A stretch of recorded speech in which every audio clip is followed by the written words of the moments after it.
गेल्या 30-40 वर्षांपासून रस्ते, वीज, कुकडीचे पाणी, घोडविसापूरचे पाणी, साकळाई योजना, MIDC, डिंबे माणिक बोगदा हे प्रश्न तसेच आहेत. फक्त मला एकदा आमदारकीची संधी द्या, तालुक्याचे प्रश्न सोडवून सोने केल्याशिवाय राहणार नाही, असे प्रतिपादन अहमदनगर जिल्हा परिषदेचे माजी उपाध्यक्ष अण्णासाहेब शेलार यांनी श्रीगोंदा येथे जनसंपर्क कार्यालयाच्या उद्घाटन प्रसंगी बोलताना केले. कार्यक्रमाच्या अध्यक्षस्थानी माजी नगराध्यक्ष MD शिंदे होते. श्रीगोंद्याचे ग्रामदैवत संत शेख मोहम्मद महाराज यांना शेरा अर्पण करत बाबा महाराज चाळक यांच्या हस्ते जनसंपर्क कार्यालयाचे उद्घाटन करण्यात आले. यावेळी शेलार बोलत होते. शिवसेनेचे उपनेते साजन पाचपुते बोलताना म्हणाले की काष्टीची लढाई फक्त अण्णासाहेब तुमच्यामुळेच जिंकलो आहे. त्यामुळे भविष्यात ऋषिकेशला आणि मला एकत्र राजकारण करायचं असून ज्या ज्या वेळी ऋषिकेशला माझी गरज लागेल त्या वेळी त्याचा भाऊ म्हणून त्याच्या पाठीमागे खंबीरपणे उभा राहणार आहे. माजी जिल्हा परिषद सदस्य अनिल ठवाळ म्हणाले की 40 वर्ष आमदार असताना रस्ते, वीज, पाणी, डिंबे माणिक बोगदा, साकळाई योजना, MIDC प्रश्न अद्याप तसेच आहेत. मग तुम्ही आतापर्यंत काय केलं, असा सवाल आमदार पाचपुते यांचा नामोल्लेख टाळत केला. सरपंच ऋषिकेश शेलार बोलताना म्हणाले की कार्यकर्त्यांची बऱ्याच दिवसांपासून मागणी होती की श्रीगोंद्यात संपर्क कार्यालय सुरू केले पाहिजे. बेलवंडीत येणे सर्वांना शक्य होत नाही.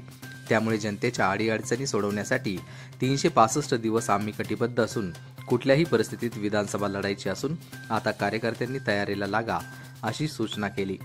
यावेळी संदीप खेडकर, साहेबराव रासकर, शरद जमदाडे, सुभाष काळाने, वामन भदे, संतोष रोडे, कांतीलाल कोकाटे, आसिफ शेख आदींनी मनोगत व्यक्त केले. सहजासहजी पुढे मता मिळेल. पहिला मी उपाध्यक्ष झालो, हा तर मला आज स्पष्ट मोहम्मदवाच्या पटाण्यामध्ये पांडव 5च होते आणि 5च पांडवाने कौरवांना हरवलं होतं आणि अर्जुनाचा रथ चालवायला श्रीकृष्ण बसले होते आणि श्रीकृष्णाच्या नुसत्या एका रथ चालवून श्रीकृष्ण त्या ठिकाणी महाराज होते आणि अर्जुन नुसता निमित्त लावणारा होता.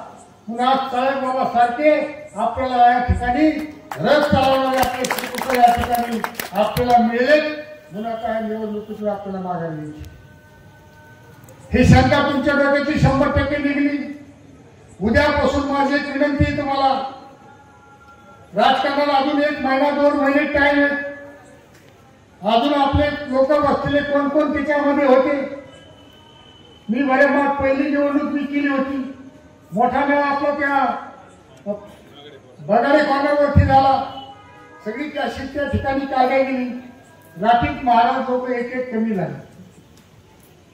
मला त्या निवडणुकीचा अनुभव आहे म्हणून मी आता बुजून सावध आहे.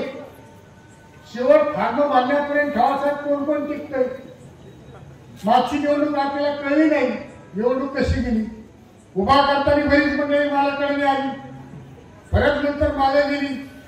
आता ही निवडणूक करताना आपल्याला अतिशय ताकदीने विचारांनी आपल्याला करायची. म्हणून आपण सर्वांनी या ठिकाणी आशीर्वाद देण्याची गरज आहे. ऋषिकेश या ठिकाणी त्याचा वाढदिवस आज श्रीगोंद्यामध्ये यायचं कारण MD साहेब विषय होता. तुम्ही धाडसी निर्णय घेतला, तुम्ही कार्यक्रमाला आले, तर मला तुम्हाला सर्व कार्यकर्त्यांना मला विनंती आहे की तुम्ही काही लोक सांगतात आम्ही तुमच्या बरोबर, तर आम्हाला ओपन हाताळणार. ह्या बऱ्याच गोष्टी महाराज मी ऐकतो, पण उद्या मी जर आमदार झालो आणि जी ओपन लोक माझ्या बरोबर हिटतील त्या आधारातल्या लोकांना तुम्हाला जवळ देऊन येणार नाही. ते आपल्या बरोबर नव्हते. तो गाव आमचा आपण ठरलो, आपण ठरलो की तुम्ही सगळे जवळ घेऊन देणार का त्या माणसाला. त्याच्यापेक्षा द्यायचं कारण नाही. आज मला सारखा कार्यकर्ता, आम्हाला कुठला राजकीय वारसा नाही. आमच्या घरात कोण खासदार नव्हतं, आमदार नव्हतं. आमच्याकडे कारखाना, शिक्षण संस्था नाही. बाप लेक दोघं आम्ही हिंडतोय, पदर खर्चाने आम्ही हिंडतोय. आमच्याकडे पैसा नाही आणि पैसा असला तर निवडणुकीपुरता पैसा किती मिळतो हवासाहेब आपल्याला माहिती. किमतीप्रमाणे पैसा. बारीक मतदार असला की त्याला 500, त्याच्यात थोडा मोठा असला 750, जरा मोठा असेल 1000, 2000. हवासाहेब खरं कार्यकर्ता असला तर मग 25,000. ह्याच्यापेक्षा फार नाही तर लाखापर्यंत. बरोबर बरी साहेब. आणि निवडणुका संपतील, मतदान संपतं बाबाजी आणि पैसे संपतात. आणि 4-5 वर्ष आपल्या जीवावरती लोक मजा मारतात. हे जर तुम्हाला सर्वांना कळत असेल, कशाला पाहिजे इतके दिवस या कुकडीच्या पाण्याला, ते कशाला पाहिजे मोजण्यासाठी इतके वर्ष, कशाला पाहिजे तुम्हाला डिपेंड द्यायला स्वतःला 5-20 हजार रुपये देऊन शेतकऱ्यांना डिपेंड भरावं लागतं. तहसीलदार किरकोळ गोष्टीसाठी त्या ठिकाणी लोकांना 8-10 दिवस तिथे अडवले जाते. एकही काम पाच तुम्हाला सांगतोय श्रीगोंदा तालुक्यात कुठलाच अधिकारी पैसे घेतल्याशिवाय काम करीत नाही. ही ठाम भूमिका माझी या ठिकाणी आहे. हे काय चाललंय? किती दिवस एखाद्या अधिकाऱ्याकडे फाईल करून येत, गरीब माणसं त्या ठिकाणी दारात उभा आहेत. माझी पत्रकारांना विनंती आहे, तुम्ही ह्याच्यावर तरी आवाज उठवायला पाहिजे. किती दिवस लोकांना अडवायचं काम केलं पाहिजे, ह्याच्यावर कोणी बोलत नाही. राजरोसपणे या ठिकाणी धंदे चालले, त्याच्यावर कोणी बोलत नाही. आणि फक्त सांगायचं आम्ही चांगले, त्यांच्याकडे काय नाही. अशा चोऱ्या केल्या असतात बाबाजी, तो माझ्यासारखा माणूस सुद्धा कोट्याधी झाला असता. पण हे दिवस 4 दिवस राहत नाही. तुम्हाला सांगतो, कष्टाचा पैसा, घामाचा पैसा माणसं खर्चित नाही. हा आमचा पैसा माणसं खर्चित असतात. कुठून पैसा आला यांच्याकडे? पहिले ठेवासाहेब आपण ऐकत होतो, बरे साहेब यांच्याकडे मी काहीच नव्हतं ना. आता मी सांगतो, काय काय लोक व्हायचे की काही लोक पैसे मागून आमदार झाले, काय लोक जुळी करून आमदार झाले. मग तुम्ही सांगा, तुम्ही एकदा मला असाच प्रश्न विचारता, तुमच्याकडे पैसे कधी येणार आणि मग तुम्ही आमदारकीने उभारा. असा कोणता शेतकऱ्याचा मुलगा आहे की त्याच्याकडे पैसे लाखो कोटी येतील आणि मग तो आमदारकीला उभा राहील आणि मग तुम्ही त्याला आमदार करणार? मला एक 5 वर्षाची संधी द्या, तुम्हाला सांगतो या तालुक्याचं सोडं केल्याशिवाय राहणार. आणि का सरकार कुठे काम करू शकत नाही? हा तुम्हाला हिंमत पाहिजे होती पण एखाद्या आमदाराची. एखाद्याने श्रीगोंदा ते मंत्रालयापर्यंत पायदिंडी केलेली असती, झोपून राहिले ते मंत्रालयात, तिथं बसून राहिले असते. आमच्या कुठेचा पाण्याचा प्रश्न द्या, तिथं पारगावकर आमच्या समोर बसले. त्याला 10,000-12,000 रुपये शेतकऱ्याला भरायला पैसे द्यावं लागते. एकाला पैसे द्यायचे, शेतकऱ्याला भरायचं. किती दिवस पाणी सुटलं? 2-2 दिवस कार्य चालू. साहेब तुमच्याकडे प्रत्येक 12 गणित आंदोलन होतं, 4 गणित नाही केंद्रावर 12 गणित आंदोलन. इतके लोक. हा जे तुम्ही माहिती घ्या, 5,000 हेक्टर क्षेत्र हे कुकडीत अजून आपले समाविष्ट नाही. आणि 5,000 हेक्टर क्षेत्र जर कुकडीत समाविष्ट केलं तर तुम्हाला सांगतो, चालणारा कुकडी काढेल हा 3 दिवसांनी आपला माणूस शिकत होता. याच्याकडे कुणाचंच लक्ष नाही. ज्याला त्याला वाटतं आमदार आले, एखादा आमदार झाला की 1 वर्ष तिथं जावं आणि लगेच त्याच्यावर भाषण करायची आणि आपण आमदार व्हायचं आणि पुढच्या वेळेस तेच आमदार तीच भाषण करायची आणि आपण त्या गोष्टीवरती करायचं. माझे अत्यंत जवळचे मित्र ऋषिकेश भैया, त्यांची आमची खासियत आहे की आम्ही एकाच वेळी सरपंच झालो. आणि ज्यावेळेस ते आणि मी एकत्र सरपंच झालो त्यावेळेस आमची भेट झाली. भेट झाल्यानंतर मी ऋषिकेश भैयाला सांगितलं, भैया तुझ्या वडिलांचं आणि माझ्या वडिलांचं एवढं मोठं काम आहे तालुक्यात की त्यांच्या नावाने जर आपण 5-25 वर्ष नुसते फिरलो तरी लोक आपल्याला स्वीकारणार आहे. आज मला तुम्हाला एकच गोष्ट सांगायची आहे, अण्णासाहेब शेलार असं व्यक्तिमत्व होतं की जे कालांतराने काय गोष्टी झाल्या असतील, ठीक आहे, समजू शकतो मी, पण त्या कुणामुळे झाल्या, का झाल्या, कशा झाल्या हे सगळ्या तालुक्याला माहिती आहे. अण्णासाहेब तुमच्यावर जी वेळ आली तीच आमच्यावर आली. फक्त तुमची वेळ आधी आली, आमची वडील गेल्यावर आली. फरक काहीच नव्हता, सारखाच होता. जसं आपण सांगतो की एखादा माणूस जेव्हा एकटा पडतो त्यावेळेस त्याच्याबरोबर सर्वसामान्य लोक उभी राहतात. तोच अण्णासाहेबांचा इतिहास आहे. ज्यावेळेस अण्णासाहेब यांनी भूमिका घेतली की आपल्याला लढायचं, त्यावेळेस असंख्य लोक अण्णासाहेबांबरोबर एकत्र आले. आणि अण्णासाहेब तुम्हाला एकच गोष्टीचा सल्ला द्यायचा, मी नाही मोठा नाही, मी तुमच्या मुलासारखा आहे. ऋषिकेशची माझी मैत्री आहे.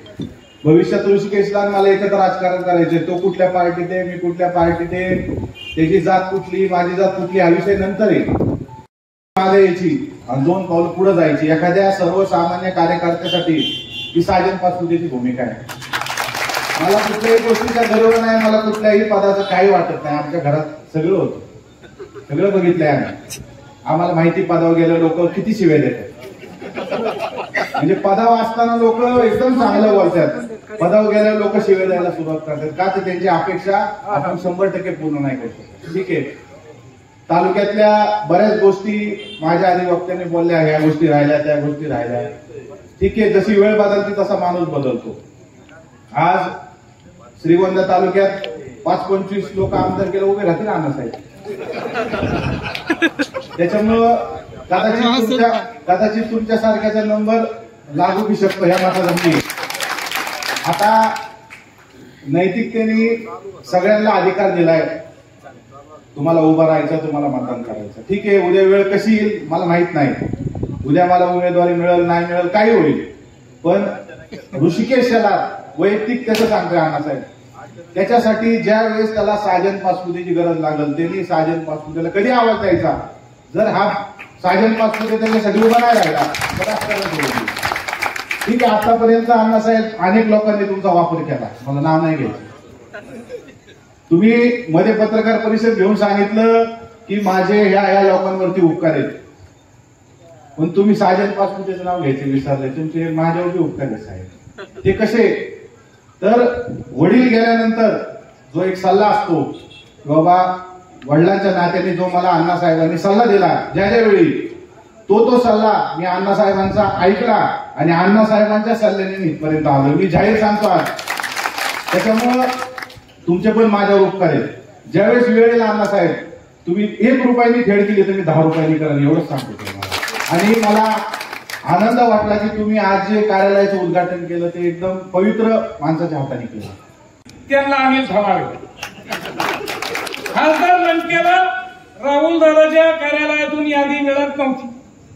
माझ्याकडे ते आले 23 मार्च 2024 शरद जमदाडे रात्रीच्या 12 वाजल्या होत्या आणि मी सांगितलं आता तुम्हाला पाठिंबा. पोरगा जरा पुढे गेला, खासदार केलेला पुढे गेला आणि म्हणून त्यांना त्या ठिकाणी सांगितलं की तुम्ही नगर दक्षिणचे खासदार झाले म्हणून समजा, अशा प्रकारचा शब्द त्यांना त्या ठिकाणी दिला होता.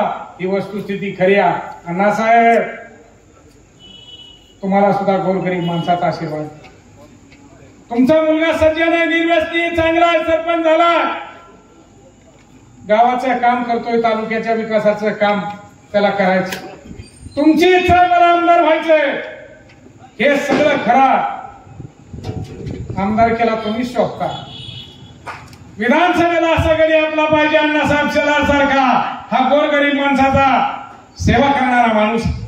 गेले अनेक वर्ष 25-30 वर्ष पंचायत राजमध्ये अण्णासाहेब शेलार काम करतात. जिल्हा परिषदेचे उपाध्यक्ष म्हणून या जिल्ह्यामध्ये, या तालुक्यामध्ये विकासाचं मोठं काम अण्णासाहेब तुम्ही उभा केलं. तीच पुण्य उद्याच्या काळामध्ये आपल्याला कामाला येणार आहे. कारण ताकाला जायचं आणि गाडगेला पोहायचं, अशी काही भाषणं झाली. आता ती जाहीरच करून टाका शरद जमदाडे. कारण आता अण्णासाहेबांनी मला कानात सांगितलं आपलं काय होईल. म्हणलं आपलं 2009 ला 38,000 मिळली, आता 1,11,000 मतं मिळतील आणि आपला विजय होईल. ही शेख मोहम्मद महाराजाची पवित्र भूमी आहे, आता माघार नाही. पण तिकिटाचं जरा बघा, कुठं तरी एखाद्या म्हणजे आम्हाला बरं वाटतं, आम्हाला पुढं मोडघड झाली आपली, काही होणार नाही हे खरं. पण भविष्यकाळ पंचायत समिती, जिल्हा परिषद आपल्या नेतृत्वाखाली आम्हाला या ठिकाणी काम करायचे. अनेक कार्यकर्ते हटके दुबळे उभे करायचे, त्यांना सुद्धा पदाधिकारी म्हणून काम करण्याची संधी या तालुक्यामध्ये अण्णासाहेब द्यायची. आणि म्हणून माझी तुम्हाला पुन्हा एकदा कळकळीची, आग्रहाची, नम्रतेची विनंती आहे की आपण कसला गाव नाही एखादा हटका पक्ष असेल, गरीब माणसाचा असेल, शक्यतो महाविकास आघाडी बघा जमलं तर शरदराव, तिकडे शरदराव साहेब आहेत मोठे, जमलं तर बघू, नाही जमलं तर आपला ठरलेला निर्णय आपण त्या ठिकाणी घेतलेला. आज अनेक लोकांना आशा आणि अपेक्षा आपल्याकडून अण्णासाहेब की तुम्ही उभा राहा, तुम्ही या तालुक्याचं नेतृत्व करावं. जे प्रश्न आत्ताच अनेक कार्यकर्त्यांनी या ठिकाणी सांगितले, वामनमध्ये तुम्ही सांगितलेला अनेक प्रश्न तेच निवडणूक आली की ते प्रश्न एका घरातली चार माणसात फिरतायत. पहाटे 6 लाच पहाटे 6 पासून संध्याकाळी 12 वाजेपर्यंत जी माणसं सकाळी 4:30 पासून 12:30 पर्यंत खोटं बोलली, 40 वर्ष पापाचं काम केलं. कुकडीच्या पाण्याचा प्रश्न, सकाळचा प्रश्न, आता माणिक बोगद्याचं काढलंय. खरं ते सोडलं पाहिजे. आणि मग 40 वर्ष काय केलं? काय केलं? तुम्हीच पालकमंत्री, तुम्हीच मंत्री, तुम्हीच मंत्री, तुम्हीच मंत्री, 4 वेळा खाती बदलली. प्रश्न तसेच आहेत. आता तुम्ही थकले, आम्हाला वाटतं जरा आराम करा, कारण आम्हाला कळतंय ना थोडंफार. अण्णासाहेब त्याला 40 वर्ष संधी दिलेली आणि म्हणून राहुलदादा जगताप यांची आणि अण्णासाहेबांची त्या हॉटेलमध्ये नवीन मगाशी भेट झाली. मी त्यांना सुद्धा विनंती केली, एवढी वार जमलं तर बघा, 2 पावलं मागे घ्या, कुकडी सहकारी साखर कारखाना चालवा. कॅबिनेट मंत्री किती सुद्धा ताकद ते सुद्धा अण्णासाहेब तुमच्या समोर त्यांना सांगितलेलं. आणि अण्णासाहेबांचं त्यांचं प्रेम चांगला. आणि म्हणून जी आपल्याला शंका होती की उद्याच्या काळामध्ये अण्णासाहेब शेलार आणि ऋषिकेश शेलार, आता कोण पटतंय, उद्याची निवड होईल ती आपला भव्य मेळावा होईल. ती 200 गाडी घेऊन एखाद्या नेत्याकडे आपण जाऊ, तिथं आग्रह धरू, मी पाय धरतो तुमच्यासाठी, कारण बहुजन समाजाच्या उद्धारासाठी तुम्ही अण्णासाहेब काम केलं. तुम्ही कधी घरी बसले नाही, रात्रीचा दिवस केला. आणि म्हणून अण्णासाहेब शेलार यांच्या आईच्या दशकरी विधीत मी सांगितलं, सुरुवात केली, तोंड फोडलं विषयाला. दयाबाई सीताराम शेलार यांना जर श्रद्धांजली व्हायची असेल तर अण्णासाहेब शेलारला उद्याची आमदारकी द्या, असं सगळ्या पुढाऱ्यासमोर सांगितलं. आणि दीपक पाटलांनी पाठिंबा मात्र दिला. अण्णासाहेब एक करा, तुम्ही शरद जमदारी होते, तुम्ही सगळी माणसं त्या ठिकाणी होतात. आणि म्हणून उद्याचा दिवस उगवणारा या तालुक्याच्या दृष्टीने विकासाचा. आपल्या आजूबाजूचे जर तालुके पाहिले, त्या तालुक्यामध्ये आर्थिक सुबत्ता आहे, त्या तालुक्यांमधलं दळणवळण वाढले, त्या तालुक्यांमध्ये रोजगाराचे प्रश्न जवळजवळ सुटले. पण श्रीगोंदा तालुक्यामध्ये मात्र बरेचसे प्रश्न हे गेले अनेक वर्षापासून तसेच प्रलंबित आहेत. या प्रश्नांना कुठेतरी हात घालणारा, या प्रश्नांना कुठेतरी सोडवणारा कार्यकर्ता पाहिजे, तो जनतेतला पाहिजे. या दृष्टिकोनातून आपण आज या ठिकाणी हे करत असताना खर तर संपर्क जर करायचा म्हणलं तर बऱ्याचशा लोकांना बेलोंडी गावामध्ये यावं लागायचं. बऱ्याचशा कार्यकर्त्यांची आग्रहाची मागणी होती की साधा एखाद्या गावामध्ये युवा नेता जरी तयार झाला तरी तो शहरामध्ये तालुक्याच्या ठिकाणी आपलं बसस्थान बसवण्याचा प्रयत्न करतो. मग गेले 25-30 वर्ष आपण राजकारणामध्ये आहोत, आपण विधानसभेची निवडणूक लढवलेली आहे, आपण सर्वसामान्य जनतेचे प्रश्न जाणतो, त्यांच्या सुखदुःखामध्ये आहे. मग हे करत असताना तालुक्याच्या ठिकाणी आपले एक संपर्क कार्यालय असावं. त्या गोष्टीचा धागा पकडून आज आपण या ठिकाणी हे कार्यालय सुरू करत आहोत. आणि हे कार्यालय सुरू करत असताना त्याची दुसरी एक पार्श्वभूमी आहे की महाराज 1 जून 2023 रोजी साहेबांचा अभिष्ट चिंतन सोहळा बेलोंडी गावामध्ये झाला होता. त्यावेळी साहेबांनी घोषणा केली होती की येणारी विधानसभा ही मी कुठल्याही परिस्थितीमध्ये लढवतोय. आणि त्यानंतर मात्र आपण जनतेच्या संपर्कामध्ये होतो. त्या दिवसानंतर आपण संपर्क चालू ठेवला. मध्यंतरीच्या काळामध्ये पत्रकार परिषद घेतली, त्यामध्ये देखील आपण सांगितलं की येणाऱ्या विधानसभा निवडणुकीमध्ये आपण कोणाचंही काम करणार नाही. गेल्या 30 वर्षापासून राजकारणामध्ये सक्रिय असताना आता कुठेतरी प्रत्येकाची महत्वाकांक्षा असते की आपल्याला सुद्धा राजकारणामध्ये वर्तमानावरती गेलं पाहिजे. आणि हे करत असताना साहेबांनी अनेकांना तालुक्यात मदत करण्याचं देखील काम केलं. मग विधानसभेत सर्वांना पाठवत असताना त्यामध्ये साहेबांचा सुद्धा मोठा मोलाचा वाटा होता. मग ज्या कार्यकर्त्याने प्रामाणिकपणे 25-30 वर्ष काम केलेलं आहे, जनतेची मदत केलेली आहे, तालुक्यातल्या नेत्यांची मदत केलेली आहे, मग त्या नेत्याने जर विधानसभेचं स्वप्न पाहिलं तर त्याच्यामध्ये काही वावगा असेल असं मला वाटत नाही. त्यामुळं येणाऱ्या आगामी विधानसभेच्या दृष्टिकोनातून देखील आपण तयारी चालू केली आहे आणि आज हे संपर्क कार्यालय ती गोष्ट अधोरेखित करते की येणारी विधानसभा ही आपण पूर्ण तयारीनिशी पूर्ण ताकदीनिशी लढवतोय